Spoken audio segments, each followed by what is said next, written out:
E aí, pessoal, tudo bem? A gente finalizou, né, a parte conceitual das equações paramétricas, né, de curvas. E então eu quero começar a tratar algumas aplicações, tá? Para não ficar só no plano da abstração. Então, agora a gente vai ver um dos benefícios de usar o vetor posição. Então, vamos assumir que a gente tem um ponto se movendo, tá? Então, é, esse ponto ele tem uma posição, tá? E essa posição ela pode ser dada na forma vetorial pelo vetor r, e esse ponto, como ele está se movendo, ele é dependente do tempo, tá? Então, a gente vai ter um r de t,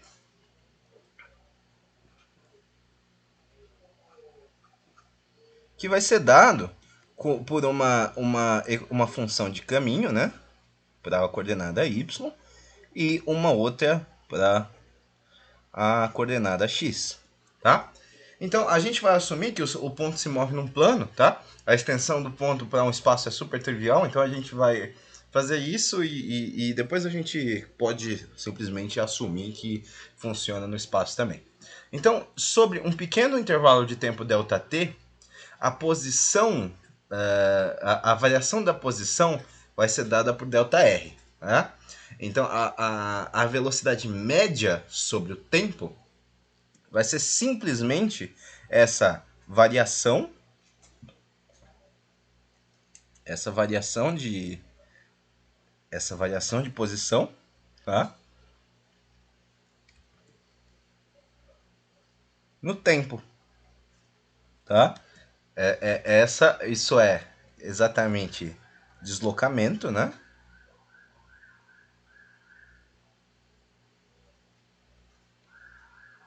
Por tempo, tá? Isso é a velocidade média, tá? Então, se a gente sabe disso, né? Quando a gente tem, o que a gente tem é uma um gráfico aqui de posição por tempo, tá? E esse gráfico ele tem, sei lá, ele tem uma curva. Né? Então, num dado instante, o corpo está aqui, tá? Num outro dado instante, o corpo está aqui. Então, a gente vai ter nesse gráfico um vetor, que é o vetor ΔR. Né? Esse vetor ΔR ele vai ser o somatório do deslocamento em x e o deslocamento em y. Ok? Então, quem que é cada pessoa aqui, né? Esse é o vetor ΔR. Esse aqui é o vetor, esse é o Δx na direção y, né? E esse aqui é o Δy na direção j, tá? Então, esse cara aqui é o eixo x, esse cara aqui é o eixo y, tá? Ok? Então, na figura, a gente vê que o ΔR é exatamente o somatório, né, dos deslocamentos em cada componente, né? Então, se a gente divide por t, a gente vai ter que a velocidade média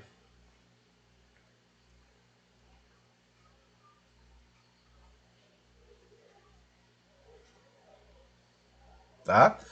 A velocidade média, ela vai ser ΔR por ΔT, né? Por ΔT. Portanto, a gente está falando de cada variação de componente no tempo. Opa. Tá? É isso. Então, a gente vai usualmente fazer isso em cálculo, e que a gente vai tomar o denominador indo para zero, né? Então, no nosso caso aqui, a gente vai tomar o ΔT indo para zero. Então, a velocidade média se torna a velocidade instantânea e o raio, né?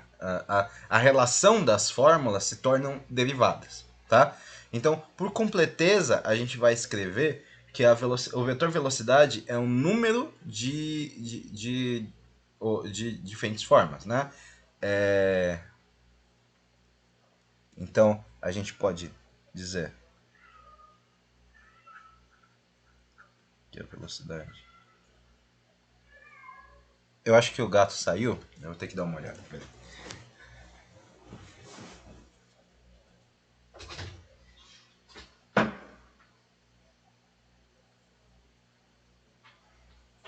Bom, não saiu. Não faço a mínima ideia de onde ele está. Está miando em algum lugar. Mas, enfim. A gente chegou aqui, né? A gente chega, portanto, que a velocidade vai ser a derivada da posição no tempo, tá? Uma vez que a gente está tomando o limite indo para zero, né? Então essa velocidade se torna uma derivada. Isso nos dá a derivada de cada componente no tempo.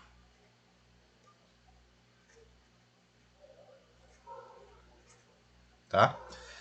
Ou, né? A gente pode escrever dessa forma, tá? Outra anotação. Ou, né? A forma que a gente vem tratando, isso é um vetor, né? Assim, tá? Então, na figura, né? A gente vê que se o ΔT ele vai para zero, então o vetor ΔR sobre ΔT se torna a tangente da curva, né? Quando o parâmetro é o tempo, a gente pode se referir a esse R' de t como a velocidade, né? Em geral, a gente vai abusar da linguagem e vai se referir a derivadas de posição com relação a qualquer parâmetro como velocidade, mas isso não é verdade. Do ponto de vista físico, a velocidade é a derivada de posição no tempo, né? Então, se a gente está pensando geometricamente ou quer ser mais preciso, né? A gente vai dizer que a derivada tem um nome geométrico, que é o vetor tangente, tá? Como sempre, a gente vai encorajar a lembrar da visão geométrica do vetor velocidade, tá? Conhecendo ele, conhecendo que ele é tangente à curva, vai ser importante esse conhecimento para o desenvolvimento de alguns outros tópicos e para a resolução de problema. Então, não existe nenhuma razão para parar de tomar derivadas depois disso, tá?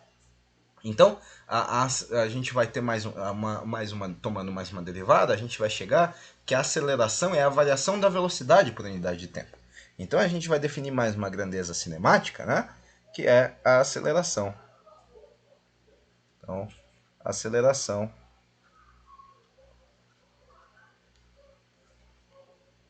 aceleração que vai ser uma função do tempo também, né? E é a derivada do vetor velocidade no tempo, tá? Ou seja, é a segunda derivada da posição no tempo, ok? Dessa forma, a gente pode reescrevê-la como x duas linhas, y duas linhas, j, né? Ou na notação x duas linhas, y duas linhas, ok? Então, por exemplo, vamos lá. Exemplo.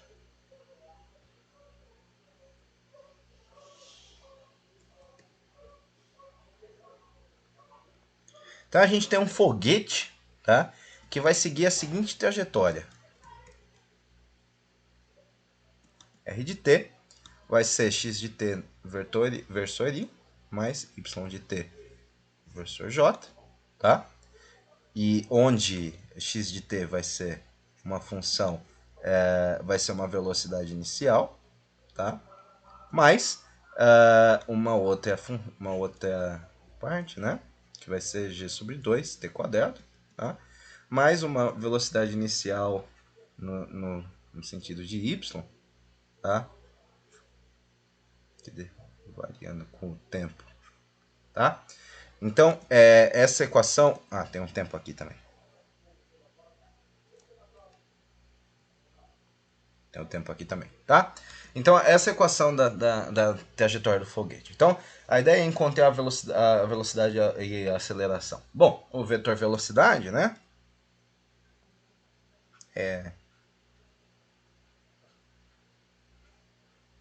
Que é o v de t,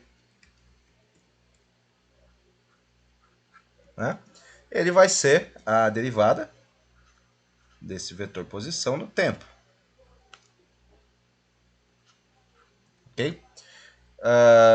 Então, vai ser simplesmente V0x e chapéu mais menos gt mais V0y j chapéu. Tá? E a aceleração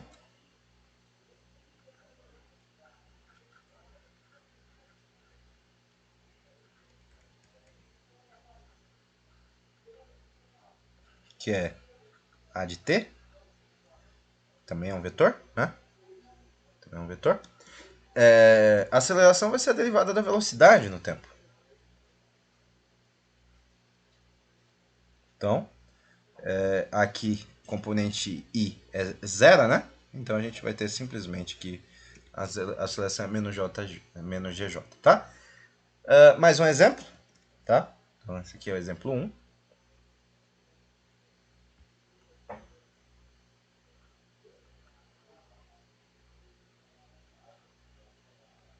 Exemplo 2. Bom, o próximo exemplo é encontrar a velocidade e a aceleração dos vetores de um cicloide, né? A gente tratou tanto tempo com cicloides, então, lembrando que a equação do cicloide é x igual a θ. É um cicloide de raio 1, tá? Θ seno θ e y igual. Cicloide gerado por um círculo de raio 1, né? 1 menos cosseno θ. Ok? Então, se a gente notar, né, a gente pode abusar a linguagem, vamos abusar da linguagem e dizer que a velocidade aqui, então isso aqui é abuso, tá? Isso aqui não fisicamente está errado, mas que na verdade é o vetor tangente, né?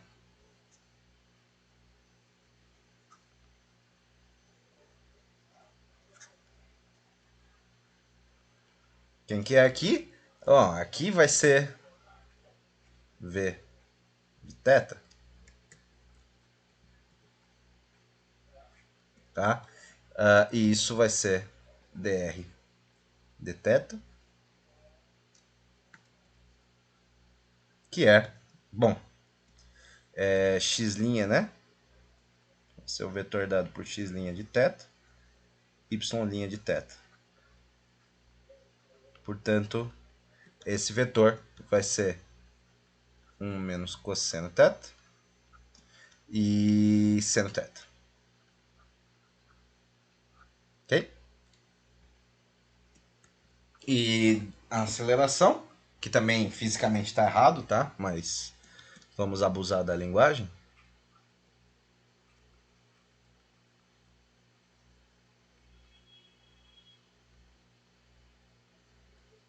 É igual a de θ, que é a derivada da velocidade, né? Em θ, que é, portanto, né? Seno de θ cosseno de θ. Opa, o vetor, né? Tanto θ cosseno de θ.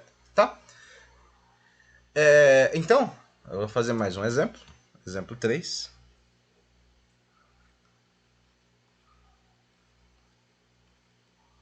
Que é, nesse mesmo cicloide, a gente vai supor que a roda, ela rola a 3 revoluções por segundo, tá? Então, a gente vai escrever as equações paramétricas em termos do tempo e calcular a velocidade, tá? Então, dado, né, que 3 revoluções por segundo, né, é igual a 6π radianos por segundo, tá? A gente vai ter, portanto, que θ é igual a 6πt, tá? Então, as equações vai ser x de t é igual a 6πt menos seno de 6πt.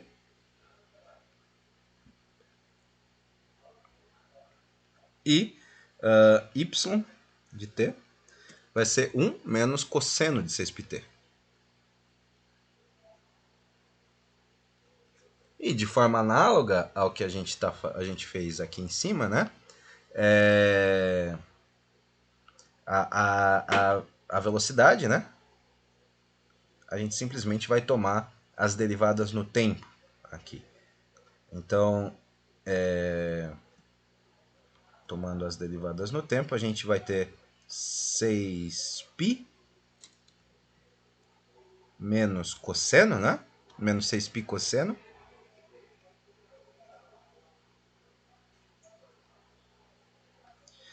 E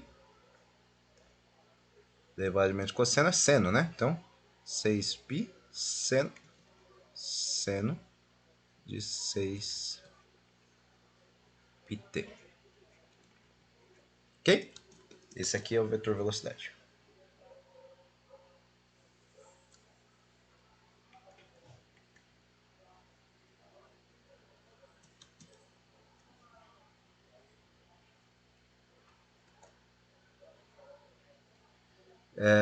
Então a gente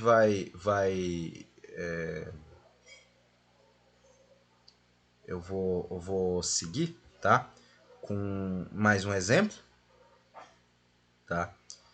Que a gente tem aqui mais um exemplo.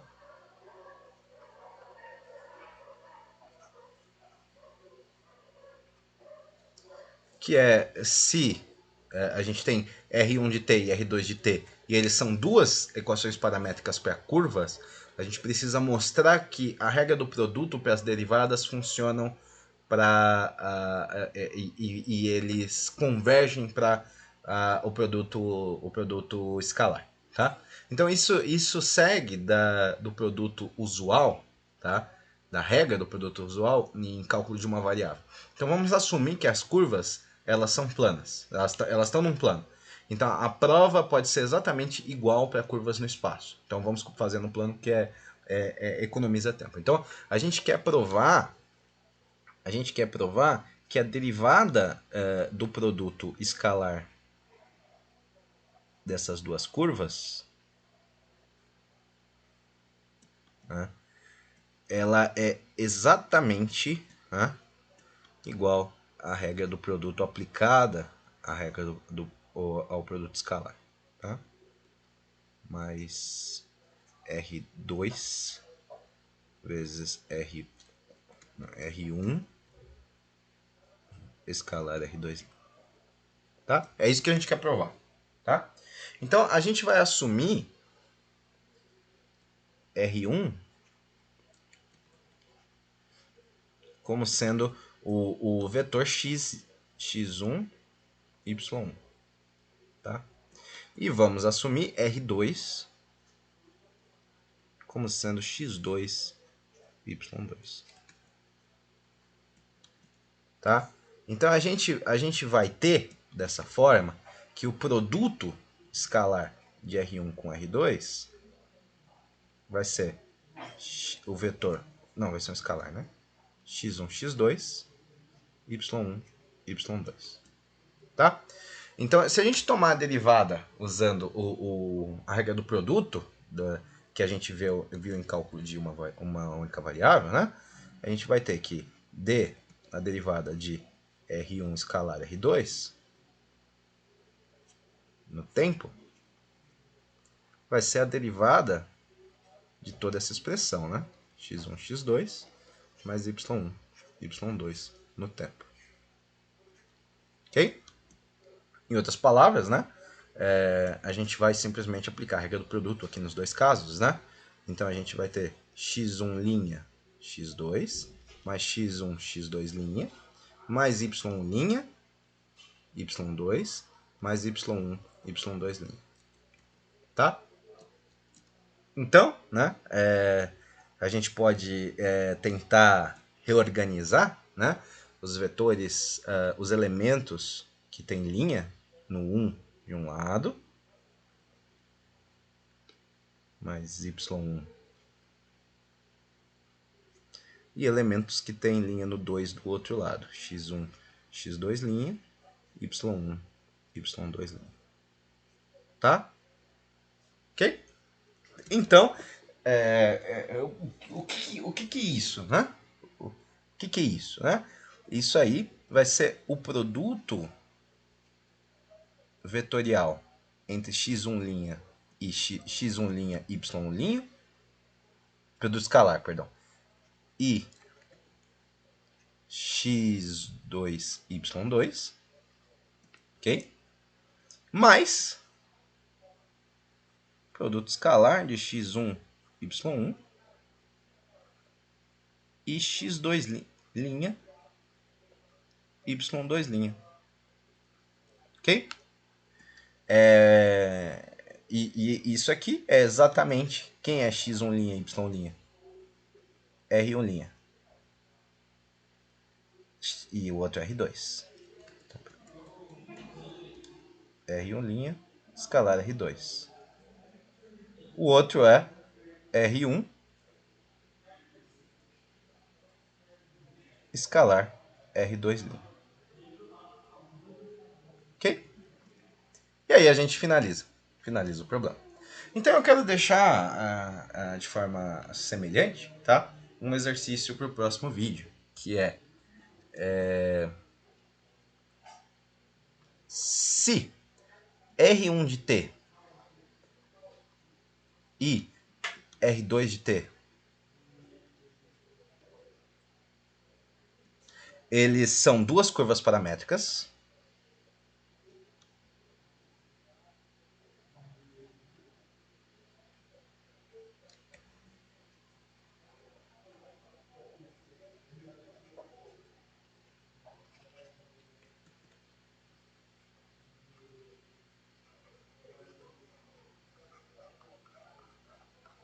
se eles são duas curvas paramétricas, mostra que a regra do produto para derivadas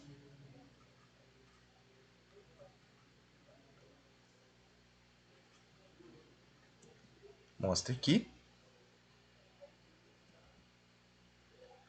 a regra do produto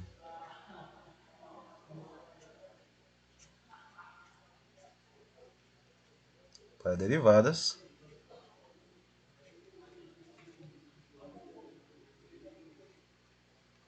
se aplica